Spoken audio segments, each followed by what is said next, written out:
jury has now been seated in Donald Trump's criminal hush money trial. And just as news broke of that full jury being seated, a man appeared to set himself on fire outside the courthouse where that trial was underway. It's unclear who the man is or his condition at this hour. The judge in this trial hoping to start opening statements on Monday, and it's becoming more likely that that's going to happen. We do have a team of reporters covering every angle of this story inside the courthouse and out, where you see that scene now still smoldering. And the man who set himself on fire, that square there where protesters pro-Trump and anti-Trump have been gathering. We do not know who the man is, what, if anything, he was trying to say by doing something so awful, an act of self-harm.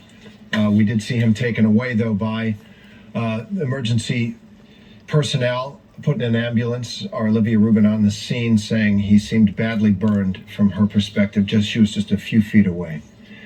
Our reporter on this trial, Aaron Katursky, senior investigative reporter, has been with us throughout this. And Aaron, I just want to ask you, what's the latest on that incident and on the trial? It's just over here to my left, Terry, in Collect Pond Park, which is just a park across the street from the courthouse where the trial is taking place. It's where protesters have been allowed to gather.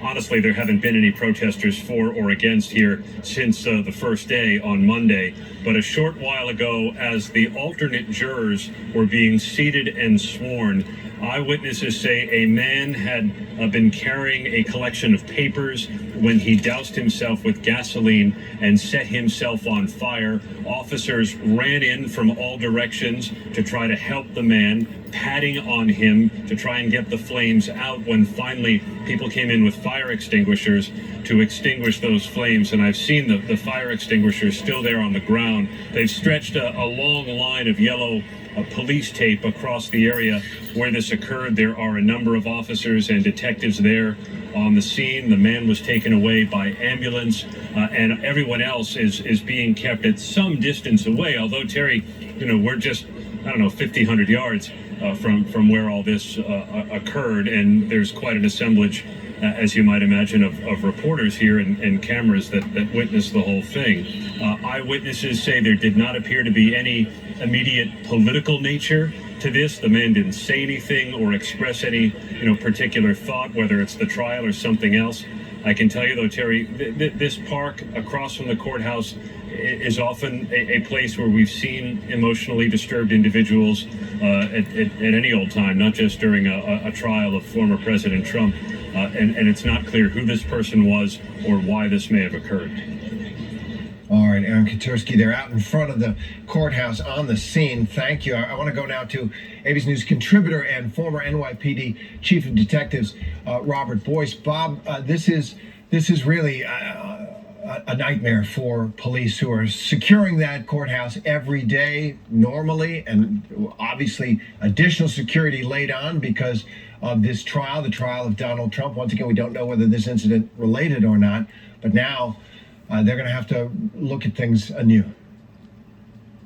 Certainly are, and this self-immolation is so rare in this country, thank God it is, that we don't deal with it often, but it is out there.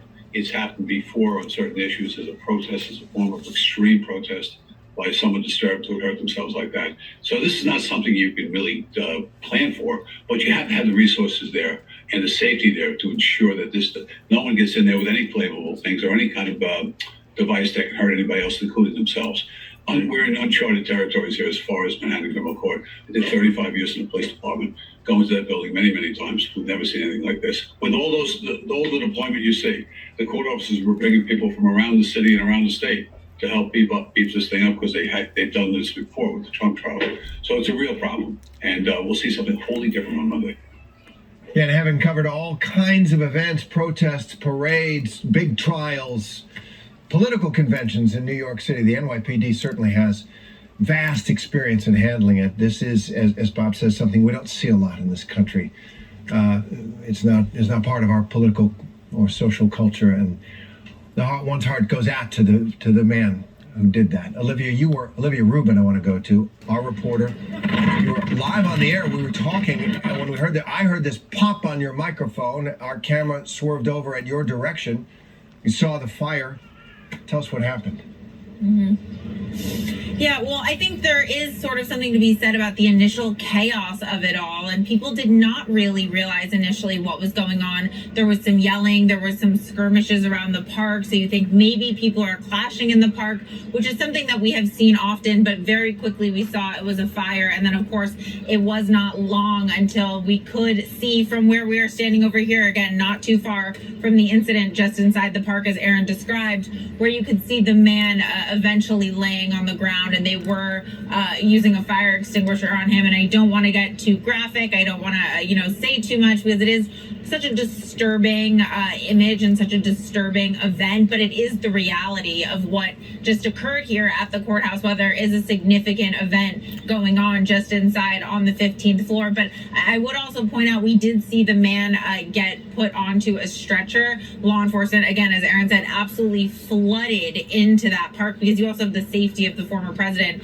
in mind, and they did put him onto a stretcher. I could see that he was still moving when they put him onto the stretcher and rushed him out of the park.